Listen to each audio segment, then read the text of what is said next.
Welcome back, everyone, and thanks for joining us for another deep dive. We always appreciate the chance to dig into this stuff, and this time we're going to be exploring a connection between art perception and the thought-provoking work of this guy, Bob Camblin.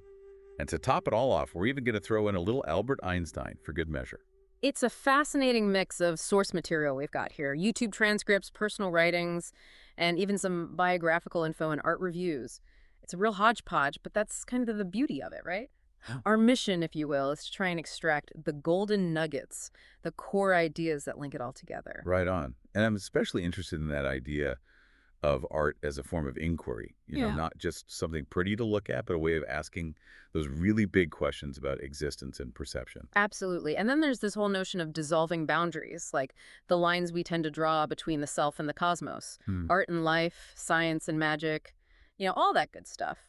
And Bob Camblin seems to embody that blurring of lines more than anyone. His work really dives headfirst into those philosophical themes, and I can't wait to unpack that further. But first, we've got to talk about Big Al. Oh, you mean the Big L April proof lithograph, the one with Einstein? Yeah. Yeah, that's a great place to start. I mean, just look at how he's practically emerging from the landscape. It's like he's not just observing the universe, he's a part of it. Totally. And doesn't that kind of tie into the whole Zen idea of dissolving separateness? Mm. Like the boundaries we perceive between ourselves and everything else? You hit the nail on the head. I mean, that's a fundamental principle in Zen philosophy, the illusion of separateness. It's the idea that these boundaries aren't actually real, and recognizing this interconnectedness, it's kind of the key to enlightenment, isn't it? Absolutely. It's like that moment when you realize, wait a minute, I'm not separate from this vast web of existence. I'm woven right into it. And that's where Einstein comes in. In this artwork, he almost embodies that realization, becoming a symbol of our inherent connection to everything around us. It's not just about observing the universe, it's about understanding that we are the universe experiencing itself. Well, and it's crazy how well this ties into the I Ching, specifically hexagram 20, which is all about contemplation, observing with a clear and quiet mind, seeing beyond the surface. And isn't that how Einstein is depicted in that lithograph? With that wise, almost sage-like gaze? His whole life was a testament to that kind of deep contemplation. Yeah. It's funny, we often think of Einstein as this like super logical scientific mind, but his work was always driven by a search for this fundamental unity underlying everything. It's like he was looking for the poetry in the equations. I like that, the poetry in the equations. And that's what makes this lithograph so powerful.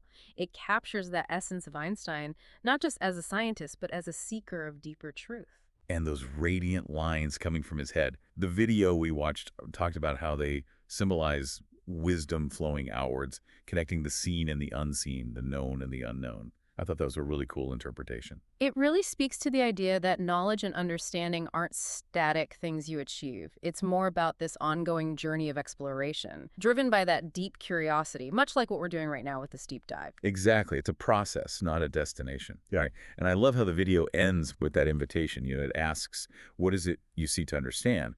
It prompts us to approach the world with that same kind of contemplative curiosity that Einstein embodied. Okay, so let's get into Bob Camblin now. This is where things get really interesting. Bob Camblin, he's such an interesting character. The sources describe him as this iconoclastic and enigmatic artist. His work is highly sought after, but he himself remains elusive, almost like a myth. Yeah, it's almost like he's deliberately avoiding the spotlight, which is kind of ironic considering how much his art speaks to this idea of interconnectedness and shared experience. And the fact that he worked in so many different mediums, from painting and sculpture to poetry and even music, just adds to that mystique, doesn't it? Absolutely. I mean, we've got his book, Zen and the Art of Enlightenment, to go on, which features some of his drawings and philosophical musings. And it's clear from his work that Camblin wasn't afraid to blur the lines between disciplines, much like we were discussing earlier with Einstein. Yeah, speaking of blurring lines, there's this quote from Camblin that really jumped out at me. He says, look into the atom, you get what you need. Look into magic, and you get what you need. Philosophy and art are in both. It's such a powerful statement, don't you think? It really is, and it speaks to Camlin's belief that fundamental truths can be found in seemingly disparate areas of study. Science and magic, logic and intuition, he saw value in both, which is not a common perspective, especially in the art world. It's like he's saying there's more than one way to skin a cat, or to reach enlightenment, I guess. Right, and what's even more intriguing is his idea of common sense. Camblin believed that common sense would allow him to appreciate the miracles and wonder on both sides of the fence, the science side and the magic side. Yeah, he even talks about this intensely bright gray area where the two could merge. It's like he was envisioning this space where seemingly opposite forces could coexist and even complement each other. It's pretty mind-blowing when you think about it. Definitely. And it speaks to a mind that wasn't confined by traditional boundaries. Camlin wasn't afraid to explore the unknown, to question the status quo, and to find connections where others might see only separation. Absolutely. And that's where his emphasis on intuition and logic comes in, right? He writes, believing and knowing are different. Most people practice a belief or a religion. They were raised in mystics. Know something else. They remain connected to a faith or abandon it. But they have been somewhere, and logic won't make the trip. One must look for the balance of intuition and logic. It's like he's saying there's a certain type of knowing that goes beyond pure reason, that transcends what we can grasp with logic alone. And this, he suggests, is where true artistic insight might reside, in that balance between intuition and logic. Yeah, and that perspective really permeates his entire artistic philosophy. In his writings, he talks about art transcending traditional criticism, speaking directly to the soul, evoking emotion and contemplation without the need for interpretation. It's like he wanted his art to bypass the intellect and go straight for the heart. And the fact that we have access to his manuscripts, his personal thoughts and reflections, kind of emphasizes that desire for a direct connection, doesn't it? It's almost like he wanted to pull back the curtain and let us in on his creative process. It's like he's saying, hey, don't just look at the finished product. Engage with the raw materials, the ideas, the struggles. That's where the real meaning lies. And speaking of raw materials, we got to talk about Mouche's volantes. This was Camblin's really unique artistic style. Right, those optical illusions he created with just dots and dashes. The book even compares his work to Escher and Dali, which is pretty high praise. And what I find so cool about Mouche Volantes is how it actively involves the viewer in the process of creating meaning. It's not a passive experience at all. Exactly, those dots and dashes, they're like these little building blocks that our brains try to make sense of. And depending on how we connect them, we end up with different perceptions, different interpretations of the same artwork. It's like the meaning isn't fixed. It emerges through the act of observation. And that really ties into the whole idea of interconnectedness, right? Like the art isn't complete without the viewer. We're both participants in the creative process. Yeah, it's this beautiful dance between the artist's intention and the viewer's perception. And I think that's one of the things that makes Camblin's work so compelling. It's not just about what he put on the canvas, but what we as viewers bring to the experience. And then there's the whole collaborative aspect of his work. His partnerships with Earl Staley and Joe Tate, and those events they put on that really pushed the boundaries of traditional art. It's like they were creating these immersive experiences that went beyond the gallery walls. And don't forget his tendency to sign works as anonymous. It's like he was deliberately downplaying the individual ego in favor of collective expression. It really challenges the notion of the artist as this solitary genius, doesn't it? Oh, totally. It's like he was saying, hey, art isn't always about me, me, me. It can be about us, about the shared experience, the collective unconscious, all that good stuff. So moving on to the review of Zen and the Art of Enlightenment, I was struck by how the reviewer really highlighted this interplay between the visual and the philosophical that we've been talking about. It's like Camblin's images are these springboards for deeper contemplation, these portals to some ineffable essence that words can't quite grasp. And that's what's so fascinating about art criticism, isn't it? It's an attempt to capture the essence of something that often defies language. It's like trying to describe a dream or a mystical experience. You can point to certain elements, use metaphors and analogies, but there's always this element that remains just beyond our grasp. And that's where the power of art lies, right? In its ability to evoke something within us that transcends language, that speaks to a deeper part of ourselves. And the review's analysis of The Search in the Past really got me thinking. It talked about the artwork as this journey of self-discovery, this exploration of interconnectedness, and the acceptance of impermanence. I mean, it's practically a visual metaphor for the entire human experience, wouldn't you say? Oh, absolutely. It's like Camblin was using these visual narratives to explore some of the most fundamental questions we grapple with as humans. Who am I? What is my purpose? How do I make sense of this crazy, ever-changing world? And then there's the discussion of the ox-herding pictures series in the book. I mean, it's brilliant how he takes these traditional Zen teachings and reinterprets them with these really modern metaphors, like linking the search for the ox to our own struggles with distractions and longings. It makes those ancient wisdom traditions so much more accessible, so much more relevant to our lives today. Yeah, and what's remarkable is how Camblin manages to convey these complex philosophical ideas without being overly didactic or preachy. It's like he's inviting us to explore these concepts through the visual language of art, to experience them for ourselves rather than simply being told what to think. Right. And I love how the review delves into all these existential layers within the book's interpretations, referencing Nozick's idea of life as a self-portrait and Batchelor's insights on doubt and impermanence. It even touches on the influence of Taoist philosophy on embracing flow and non-resistance. It's like Camblin's work is this rich tapestry woven from threads of diverse philosophical and spiritual traditions. It speaks to his deep intellectual curiosity, his willingness to draw inspiration from a wide range of sources, and it adds a whole other layer of depth and meaning to his work. It's not just about aesthetics or technique, it's about engaging with the big questions, grappling with the mysteries of existence. Exactly. And Camblin's own words really bring his artistic intentions and philosophy into focus, like this quote: "Step off the train of thought to find the power that is no power, to do the work that is not work, to laugh the true laugh. Bending is not bowing." It's a call to let go of our habitual ways of thinking, to access a more intuitive, more authentic way of being and creating. It almost reminds me of those Taoist principles of non-action or effortless action. Yeah, it's like he's saying sometimes you got to step back, detach from the constant mental chatter, and just allow things to unfold naturally. And that's where the real magic happens. And then there's this gem: when you think, don't act. When you act, don't think. It's a brilliant reminder to be fully present, to avoid the trap of overanalyzing or letting our thoughts interfere with our actions. It's about trusting our instincts, being in the flow.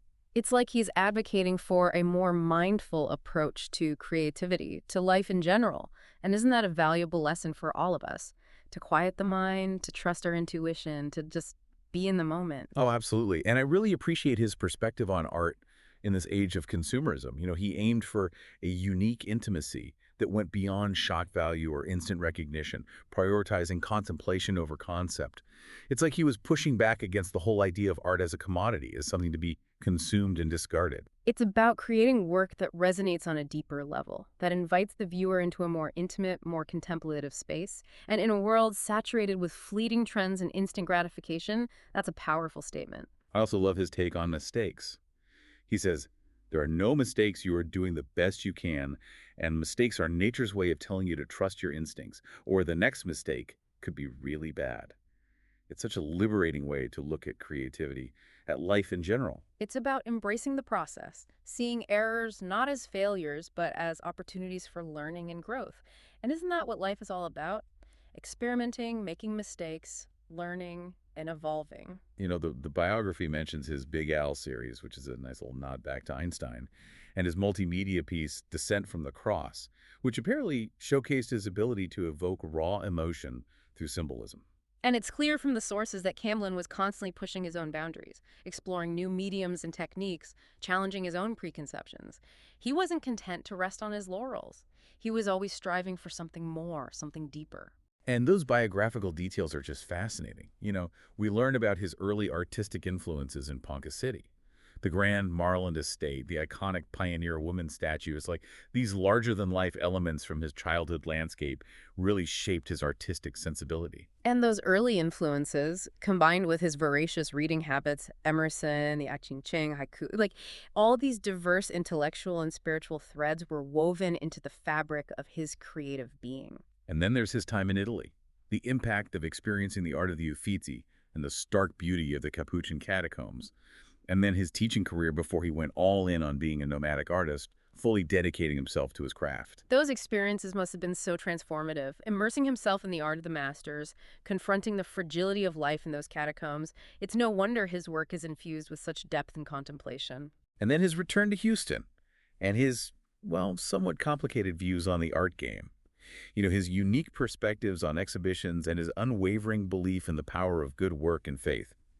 It's clear he wasn't afraid to challenge the conventions of the art world. He seemed to understand the practicalities of the art market, but his primary focus was always on the work itself, on staying true to his artistic vision. It's a reminder that ultimately the most important thing is the art itself, the creative act, the expression of something true and meaningful. And then there's that series of scarecrows he did, inspired by Gunter Grass's dog ears.